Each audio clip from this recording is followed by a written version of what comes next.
Okay, this is still Tuesday, and it's August 4. Mr. Temple, Chuck Temple, and I have just finished a nice dinner down, what's the name of that restaurant? Firehouse The Restaurant. Firehouse Restaurant in Florence, Oregon. And the picture that I am taking here is what's left of an airplane that Chuck was riding in during World War II, and he lived to tell about it. And so, without further ado, I'm going to let him describe the circumstances of this.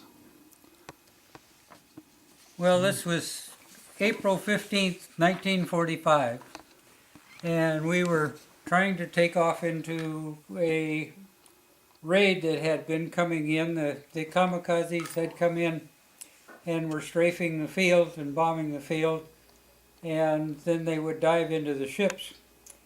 So the ships were very touchy, and they would fire anytime they heard an aircraft engine coming from that direction. So when we started up our engines and started to take off, why we could plan on having uh, tracers going over our heads by a large volume. Uh, we were taking off to the south, and that was towards the ships. The first four planes that took off, the ships shot down. And so Bob and I decided we'd take off to the north and get underneath that firepower. We got down to the end of the field, and I told by the time we got down to the end of the field, my uh, navigation instruments were out, had been knocked out, and I told Bob to go ahead and I'd fly wing on him. Bob went down the left side of the runway, and I started down the right side. I caught a bomb crater and went off the runway and threw a TBM that had been shot up that afternoon, and I had 2,400 rounds and two belly tanks on board.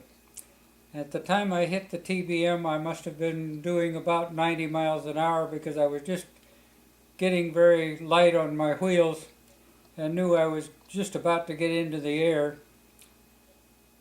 When I hit the TBM, I went right through the center of the fuselage and wing rut.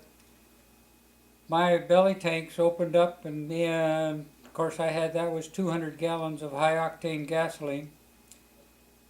It exploded, and I went through the TBM, and they tell me that I went 200 yards past that. I ended up, fortunately, sitting right side up. I had watched the wings leave and the engine leave, and I ended up sitting right side up, but everything was on fire. I at first thought my ankles were broken, and which is usual when you hit that hard in when you're heavy on the rudders, pedals, and I thought that I remembered a conversation that we had aboard ship that the doc said, well, I had said I was only afraid of fire. And he said, don't be afraid of fire. One deep breath and it's like taking an anesthetic. And I figured that my legs were broke, so I would take a deep breath. Well, fortunately, my oxygen lines were intact, and I got oxygen, and it cleared me up, and I realized I wasn't damaged. So I got up and walked out. In the process, I had a leather coat and two wool shirts on, and that leather coat had shrunk up skin tight. And in the process, it burned my arms and back to a great extent. I was burned pretty much from my waist up. Fortunately, I'd had my mask on and helmet, and so I wasn't burned too much on my face and head, although I made the mistake of pulling my helmet off as I was walking out through the fire. So I actually got more burn on my face and head than I would have otherwise if I'd left left it alone. But I got to the edge of the fire and my parachute pack burned off and it spilled out on the ground, and then I got weak and fell over backwards back into the fire. About that time, two guys got to me and then pulled me out of the fire, and then they wanted my .38 knife. They took that and left, and it seems like seconds later the doc got to me and laid down beside me even while all the ammo and everything was going off.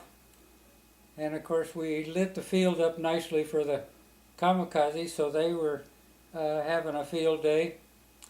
And at that point I passed out, and the next thing I knew I was in the meat wagon headed someplace.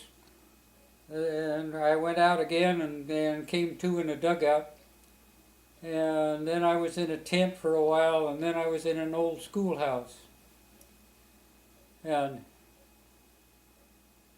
I spent 8 days getting strength enough so that I could get back to Guam, and then they shipped me out of there. That's quite a story. That's a great story. Can you tell a story again about your flight into, where was it, where you collided with somebody that was... Oh, in training I had a mid-air collision. We were out shooting field carrier landings, and we got done with that, and we had pulled up, and I was at about 3,000 feet, and my friend pulled up alongside the left side of me and decided to slow roll me. And so he came up and started to invert and slide over top of me. The only thing he didn't realize, he was going against his torque, and he was going too slow. And once he got over top of me, why, he stalled and fell on me. And his wing came in and caught me in the side of the cockpit, crushed in the side of the cockpit, tore the ammunition door off an SBD, and the antenna mast, and knocked the engine out of line. And we both flew him back. It took his wingtip and aileron off, but his was pretty flyable, especially controlling it with a rudder. Mine was flyable except for the fact that it was shaking so bad that you couldn't read any of the instruments. But we got him back on the ground, taxied up to the line, and I was nice and calm right up to the point where I got down off the wing, and then I couldn't get my heels down on the deck. I was shaking so bad. Oh, man. Well, anyway, Chuck, I really appreciate you spending some time with me. It's great to see you again after all these years. You look terrific, and I certainly want to wish you continued good health and success.